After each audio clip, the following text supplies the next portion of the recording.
Do you remember when an 18-year-old Diluc took on the entire Fatui organization, single-handedly without a vision, and then nearly got killed by one or multiple Harbingers? He got sent back to Mondstadt with his tail between his legs, and to this day he's banned from Shasnaya.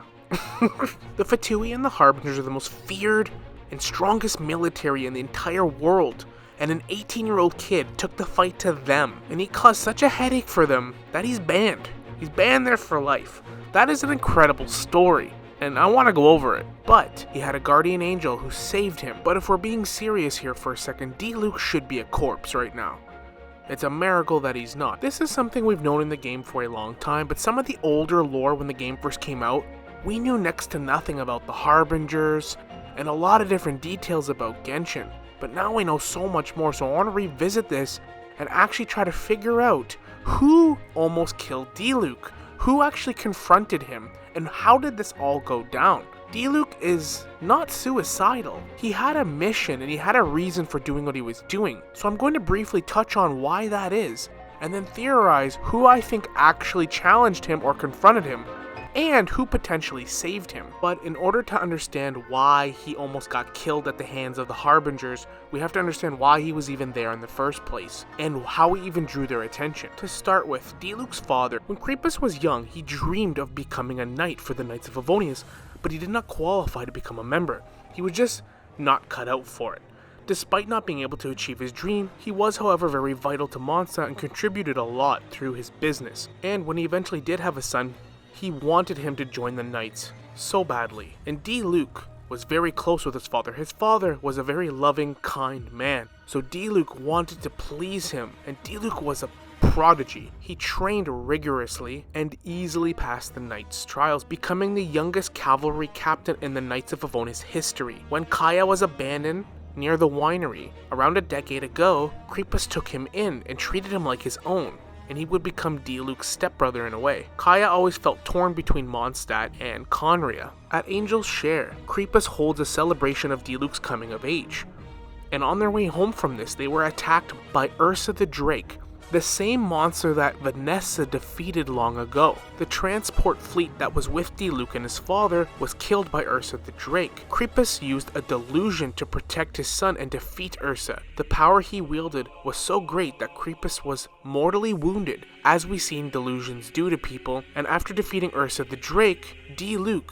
held his father as he died in his arms. The Knights of Favonius, led by Kaya, witnessed this, having arrived too late to help them. Diluc returned to the Knights of Favonius headquarters with a heavy heart, and received an order to conceal the truth, because the Knights wanted to maintain the reputation, so they wanted to cover up this whole incident to be an unfortunate accident. He explains that the people of Mondstadt will not trust the Knights to protect them anymore if they were to know that a mere businessman, Diluc's father, was the one who settled the incident. This sent Diluc into a rage, and he resigned on the spot. He takes off his vision and leaves it there. This would be the beginning of Diluc's journey, where he would depart Mondstadt and basically go AWOL. He would go nation to nation and ransack and completely annihilate Fatui encampments, strongholds, different points of interest, and important locations to Fatui operations, and Diluc would leave Mondstadt and go AWOL without his vision, just an 18-year-old boy grieving his father, to search for the truth and the cause of his death. Now this is where the theories come in. We all know Il Dottore ultimately killed Ursa the Drake. Ursa the Drake being a problem in Mondstadt for thousands of years. Even Vanessa had to defeat this dragon, but it would ultimately be the second Harbinger or one of his segments that would kill it sometime after this. And we know that Diluc and the Dottore from the manga don't exactly get along. Now I theorize, because we know Creepus had a delusion, if this whole thing was rigged up, and that the Fatui somehow orchestrated Ursa the Drake to be there and attack, because obviously Diluc's father got the delusion from them. He would have had to get the delusion from the Fatui. So the fact that he had contact with the Fatui and Ursa the Drake showing up there nice and conveniently to attack Diluc and his father on the road makes me believe that this was orchestrated like the Fatui, and completely fits their MO in different nations, and then Dodori would then swoop in sometime later to actually kill the beast, and Mondstadt now owing the Fatui a debt for solving a big problem they've had for thousands of years, something even the first Dandelion Knight Vanessa could not do. It is left vague and ambiguous what Diluc learned on his journey to discover the truth, but finding out that his father was given just a mere delusion alone, I don't think would have been enough for him to basically take on a suicide mission like he did. I theorize that he got some very good intel, taking on his Dark Knight persona for the first time to gather intel and learn the truth that Dodori and the other Harbingers in Fatui set this up. He would then go on to each nation and absolutely ransack anything involved with the Fatui, different strongholds, different points of interest and importance to them. He would cause so much trouble for the Fatui over time in each nation, this would get the attention of the Fatui Harbingers. An 18-year-old Diluc without his vision would be stalked, as one of the Harbingers would actually follow him for some time to learn who had been attacking all of their settlements, before finally confronting him. And all that we know from this encounter is that Diluc barely escaped with his life, that some unknown individual saved him at the last minute, a guardian angel, an underground intelligence operative, as they word it. But who exactly saved him? And which Harbinger actually confronted him? That is what I want to go over. But I think we can rule out a few of them.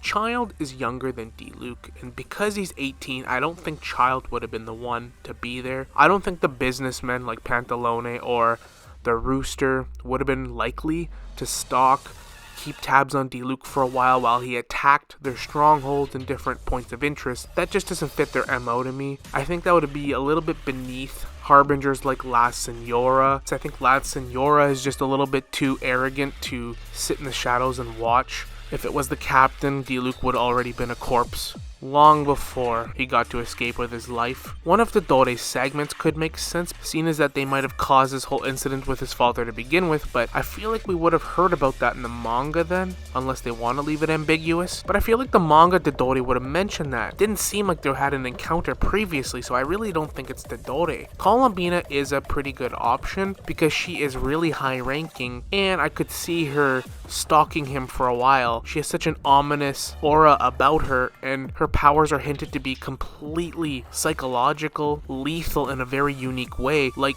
Scaramouche mentions, she can sort of play off your emotions, or at least he hints towards this. Maybe using Diluc's grief about his father against him could be a possibility. Sandrone, I doubt it. She's a tinkerer with her mechs. I don't think she'd be the one to stalk Diluc. Arlecchino actually fits the bill perfectly out of all of them. The only problem is that Arlecchino is really not that old either. They're probably roughly the same age. She might even be younger, because Freeman says that he actively remembers her being an orphan at the House of the Hearth before she took the role of the knave from the old knave. But hold on a minute. The old knave was a member of the Harbingers, that is confirmed.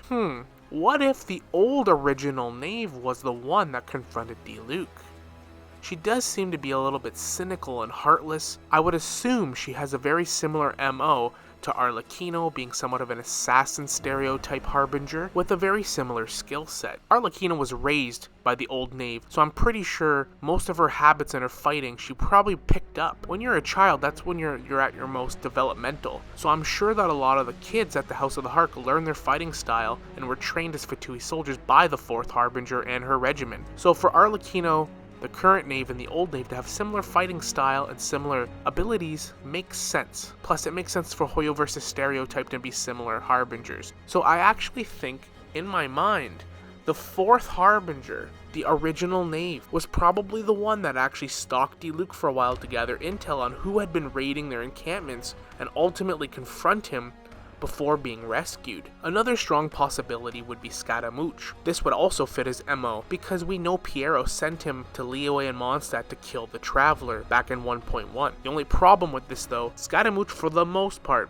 was in the Abyss, being experimented on, or was in Inazuma. So he seems a little less likely, but I think he's the second most likely candidate to actually be the one to take on Diluc. But again, I feel like he would have mentioned this. I think it honestly makes the most sense that a Harbinger that is no longer a Harbinger, the old 4th Harbinger, makes the most sense because people don't necessarily know her as well as some of the other ones, and she'd be less recognizable. Now, for who actually saved him, it's a third-party observer from the north who was part of a vast underground intelligence network. The observer claimed to have been watching Diluc for some time and approved of his methods. Interesting. So obviously they know Diluc, they know who he is, his father, and they approved and they were looking out for him. The same way that the Harbingers were keeping an eye on him as well, once he drew their attention.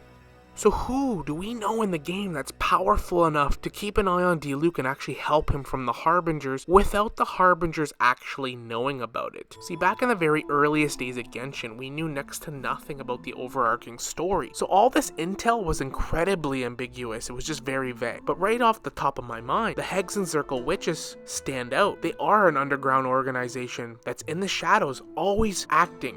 Alice, we haven't even seen in game. She's a very likely candidate, and she does have ties to Mondstadt and Diluc, everyone that is involved with Klee in her life. She's always watching out for people from Mondstadt. They all know her personally, and they all have a relationship with her. So I'm sure the Hexen Circle organization no doubt saved Diluc and was keeping an eye out for him. And they're also powerful enough to actually accomplish this, especially if it was the 4th Harbinger, the old name. And after Diluc made it out of there, barely, he is now banned from Chesnaya for life. He would then return to Mondstadt, still hating the Knights, although he holds a very soft spot for Jean and her inner circle, as they are effective, but he is absolutely disgusted with the Knights, and has taken an oath to help his father's Business of the Dawn winery thrive, and to defeat and go against the Abyss Order in the shadows, protect Mondstadt from the shadows, because the Knights of Favonius in his eyes are too slow to act, and they're inefficient. All Diluc ever wanted to do was make his father proud. He was a prodigy, and nearly lost his own life in his own grief and path of vengeance. Kaya would return his vision to him, but to this day, because of the Knights of Favonius' ruling, they still have a very shaky relationship. And that's pretty much the story of how Diluc nearly got killed by the Harbingers and is now banned from Chesnaya. I think it's funny to revisit now that we know so much more about little details like the Hexen Circle. We didn't even know all of the Harbingers back then. We knew next to nothing, really. But I do hope you enjoyed the video. Let me know your thoughts in the comments. Subscribe for more videos like this. I appreciate y'all watching this far and helping the channel grow. And as always, we will see you all in the next one. Later.